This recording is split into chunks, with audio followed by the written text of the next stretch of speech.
Right, so in a previous video, I put together just some thoughts on sophisticated simplicity.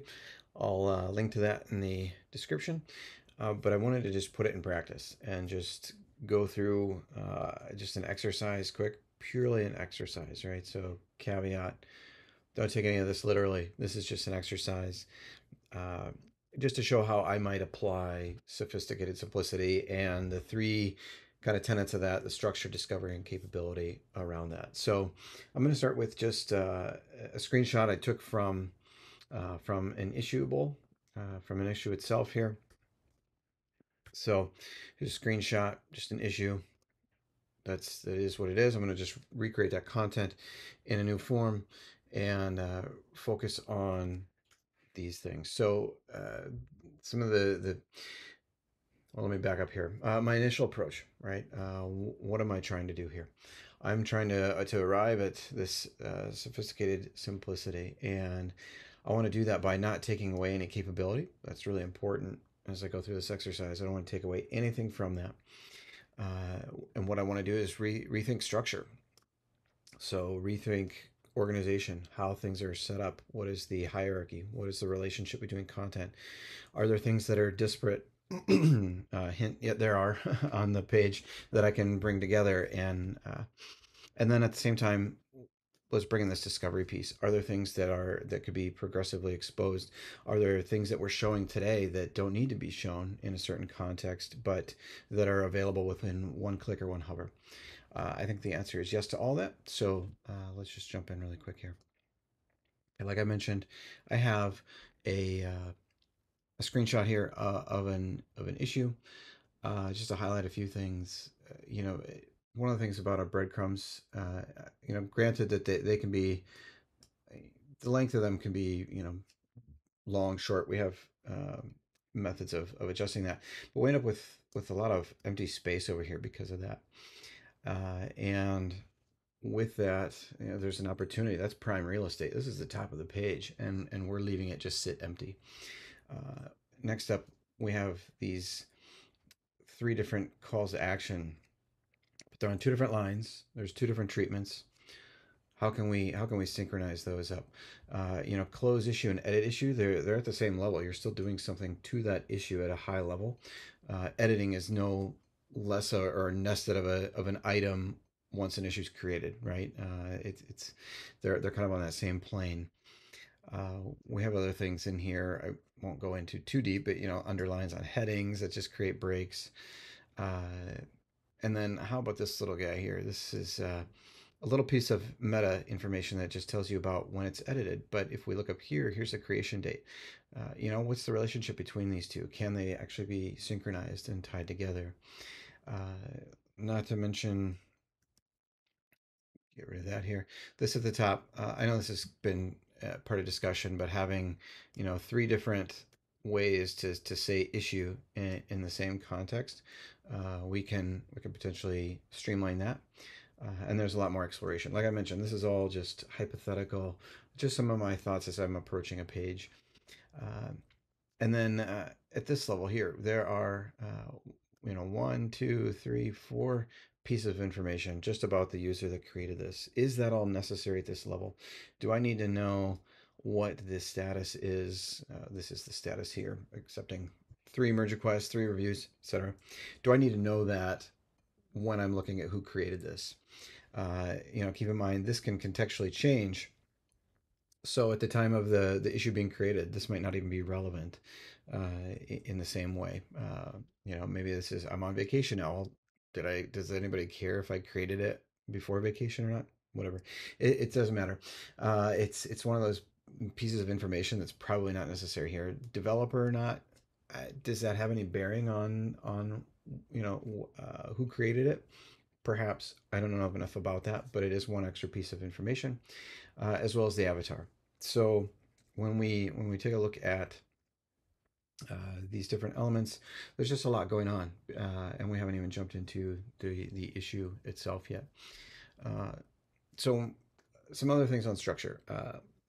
I had a conversation earlier this week about just some of the weight and the heaviness on parts of the page. And this is the specific region that is in question here. If you do kind of your squint test, this section is very heavy with regards to the rest of the page, but it's supplemental information, so the visual weight of it is kind of stronger than what we're talking about up here. The I'm going to bounce around a little bit, so just hang tight here. But drag your designs here. That's a piece that, why is it separated from the issue itself? Does it need to be? Should it feel more like part of this? Why does it come after meta information about when it's edited? Those are questions I'm sure I have answers, but as I'm looking at this just from a high level, it's something that I'm considering.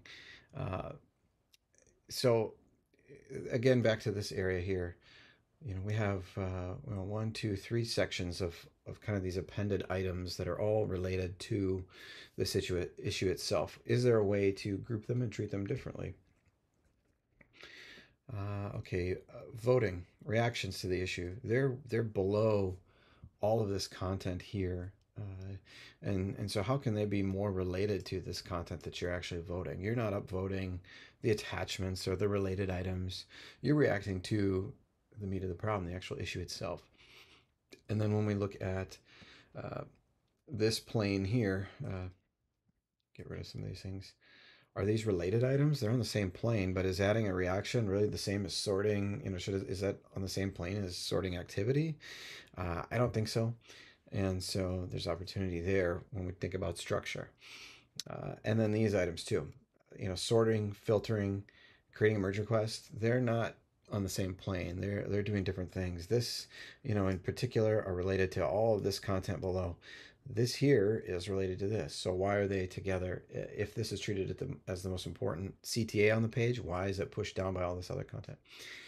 So my approach in this is to initially, let's take a look at the structure. Let's see what parts of the structure need to be reorganized and have hierarchy adjusted so that we can begin to build out a different experience.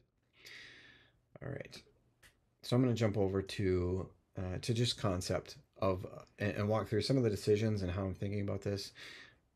Again, take all of this with a grain of salt. It's not literal, like here's the direction. This is just some of my thinking, and this is just an exercise, right? So here is a restructured page, and with that, what I want to highlight, I'm going to just turn on some comments here because I've left myself some little waypoint markers here. Make sure I catch everything. I'll just start top down. Okay, so let's address this prime real estate area. We have this prime real estate, and I think we can use it better. And something I talked about was consolidating actions that all relate to the issue. So I've done that with edit, close, merge, and the more. Now, again, this is conceptual, what these things are, how they're presented, that can all change, but leveraging that hierarchy and leveraging that prime real estate, I think has a ton of value, and I don't think we treat it as important as we can. So in this one, I've had some discussion on this, right? This might be where if we look back at our Venn diagram, maybe this is trying to be too discoverable, and it needs to lean a little more towards exposing those capabilities, and in that regard, maybe this goes too far in simplification, right? Today there's it's a drop down that you can change what this primary action is, create merge request, create branch, etc. This could still function the same way, but is it too hidden at this point, right? Where it's 2 clicks, you click this open, then you choose what you want to do versus just a single click. Maybe not. Regardless, placing this option at the top as something related to the whole issue itself, I think has a ton of value, and it gets it up the page. Next up is hierarchy in general. Just a increased size. This is actually using the 32 pixel size, which is our largest, but we don't really even use that in the product today. And so being able to actually fully leverage that, provide a little more hierarchy on the title. And you notice that the meta information now is below the title, so it's subject to. If you think of a blog post, an article, the meta information is typically after that, it's attached to that title. Once you know what that thing is, here's the details about it. Today we kind of do the opposite. We placed all that meta information above, and I think that there's opportunity to adjust that hierarchy. Uh, this is just a really quick solution here when we discussed when I discussed the the fact that there were three different elements here that representing issue. This is a way to tie it together along with status. So it just says open issue. This could say open task. That could say open incident, etc. with an icon that relates to those things. It's a way to do that in a badge that is has some visual or some weight to it, but also indicates status very quickly of this item. I know that issues are listed in breadcrumbs, but I think that's a navigation mindset. This is a content mindset. So there's just two things there where, yes, it's repeated again up here, but is that really where you want to learn about what type of thing this is that you're viewing? I'm not sure it is, so that's why it's moved down. Content itself, using the enter font, you can ignore all that. Suffice it to say, I've decreased the width of this container to have less line length, less measure, so that helps to increase readability when the eye is tracking from one line to the next. Added some more white space, remove the borders under the headings, etc. I know I'm going a little fast here, but I want to cover some ground and some thinking. So minor updates to the copy, underlining links for accessibility purposes in the copy to help them stand out. That's something that we don't do today, and uh, I should try to get rid of some of these scribbles, but that's something we don't do today, and it makes links. One, it fails for accessibility for the contrast of the affordance of the link inline, but also it makes these links harder to discover. So this is one other way when we talk about discoverability, and underline helps to do that and to find that. So as I work top down, another thing is designs. Today we have a drag and drop target area, but it's detached from this other content. So just in this exploration, just tying it up here and thinking about what might be a more elegant way to do this. And why have just a small strip of a touch target? Why not have something a little larger? And so in this regard, you're not limited just to a single target. Like what if you want to drag something on the page and hold on, I got to get back to my prototype here. But what if you want to actually have something? I just have a hidden element to mimic this here, where you can. I need to show my touch targets here. Is it hidden? Where'd it go? There it is. I'm just gonna make sure this works really quick here. Bear with me. Make sure it shows up. Oh, okay, it's not even on there. So we'll go ahead and redo that. Excuse me. Let's clear that out. Just resetting that. Where did you go? There we go.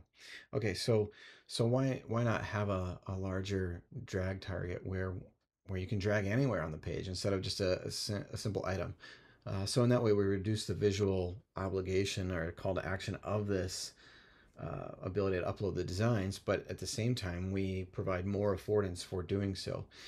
So if you wanted to, I just have to find where that invisible element is. So you drag something on, and what if the whole page has an overlay? This is a way to increase some of that usability, but also uncover that capability without having to worry about just kind of a single little area to target.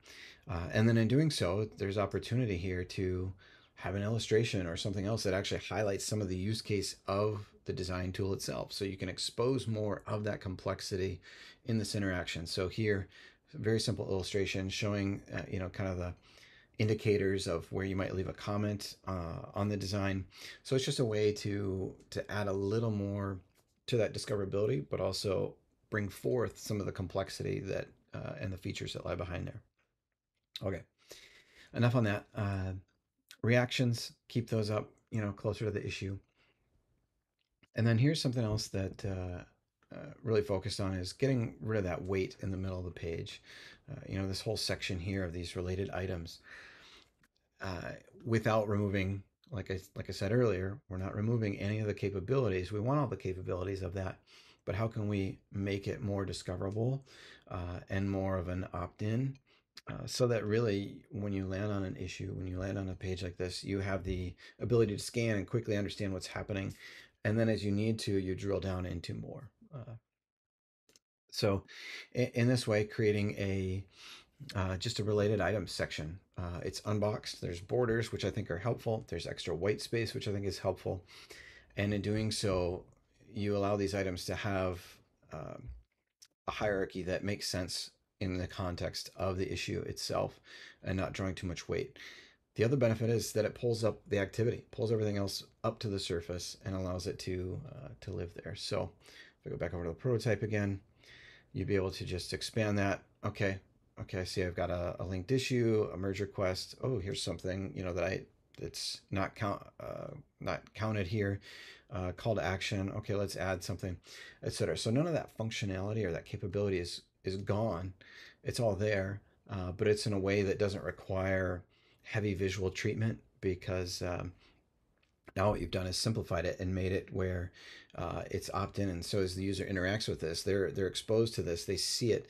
It's not something that you have to try to announce to them as they're kind of driving down the highway. And so in that, there's opportunity to clean these up, simplify. I fully know that I have not explored multiple items and listing and how that would look and how all that relates. Obviously, you could have a section for blocks, one blocked issue, one blocking issue, whatever. There's ways to tease this out so that we can have related items treated equally as just all related items. And so simplifying some of the meta here, etc. But it's a way to simplify this whole section while not decreasing its value or removing any capability. All right, and then just last up here is the activity section. So I've added an actual heading here so that there's some visual hierarchy. If we look at what we have today, there is no activity heading here, and because of that, it's just like an interesting transition to the activity section. Not to mention the other things.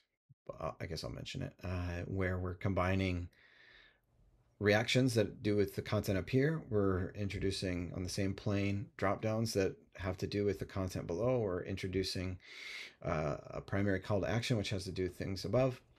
We've done away with that. So activity is activity. You can filter and you can sort, and that's what you get. And it's all activity. So there's nothing here that is impacting what happens up here.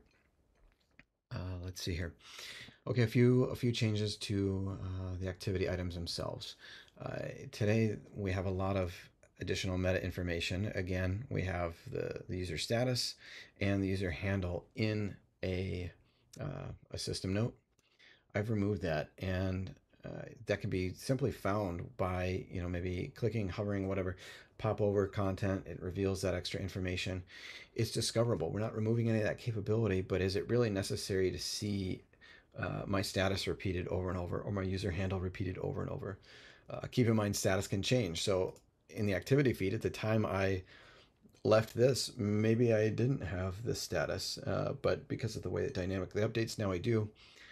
So even when you think about it from a historical standpoint, it's not presenting anything accurate necessarily. It may be, but it may not. So removing that information, it cleans up this area quite a bit. Reduce the size as well so that it aligns with the smaller labels that we're using. Tidies it up, reduce the vertical spacing, etc. And then the last thing here is anchoring on like conversation and discussion in there where the avatar can float left. There's an indentation for the comment. And what that does is allow that hierarchy to continue. If there are other items, you still see this indentation as an indication of the hierarchy. As it is today, it's one kind of flat plane of a timeline. This shows some nesting. It shows a little more of that that depth in the relationship. And if you had discussions here, they can nest. Obviously, you'd probably limit the nesting capabilities or indentation amount, but you have an ability to tailor that and show those relationships more. Another side note, just related to typography, is by reducing the width of this, you help with readability again by not having the line length tracked out so far. Uh, and we have the fluid layout option for preferences. So again, if somebody were to prefer that view, that's still available. It's still one of those discoverable capabilities that we're not removing. But at least in this view, we're doing what we believe to be the best for users in the ability to read and track with content in the space. Let's see here. I'll make sure I didn't miss anything. One thing I want to call out again is the meta information. Rather than having this in two places, I've just simply had it in one. So when was it created? Oh, when was it edited? I've added another user here just to show what that could look like. It could just say edited just now if the same person that authored it, edited it, etc. But bringing that meta information all into one place consolidates it and helps with that structure. So again, it's a very high level exploration, but I think that if I'm looking at the kind of the net gains here, I apologize. I left all these squiggles everywhere here. Let me just get rid of them. As I look at the net gain, I think what we've achieved is we're pulling up meaningful content. We're reducing that space, even though we're actually narrowing kind of the view here and bringing that in. We're still actually bringing content up. We're adjusting the hierarchy and the weight so that the structure is more meaningful and flows. We're not reducing or removing any of the complexity or features that exist, but we're simplifying it both in meta information and related items, etc. And I think the result is clean. Obviously, this is exploration, but it just shows that applying kind of that trifecta of the structure, discoverability, and capabilities. When you think about it in that way, it shows kind of some net gains that you can really achieve with a design and when you approach it holistically. So I hope this is helpful to just show how I'm thinking about it, how I'm thinking about the UI, and trying to again, this is purely conceptual. This is just an exercise, so this isn't to rail on anything today with issuables. It's just purely a stream of thought related to that concept. And so I hope it's been helpful. Please drop some comments, discussion. Love to hear your thoughts. Thanks.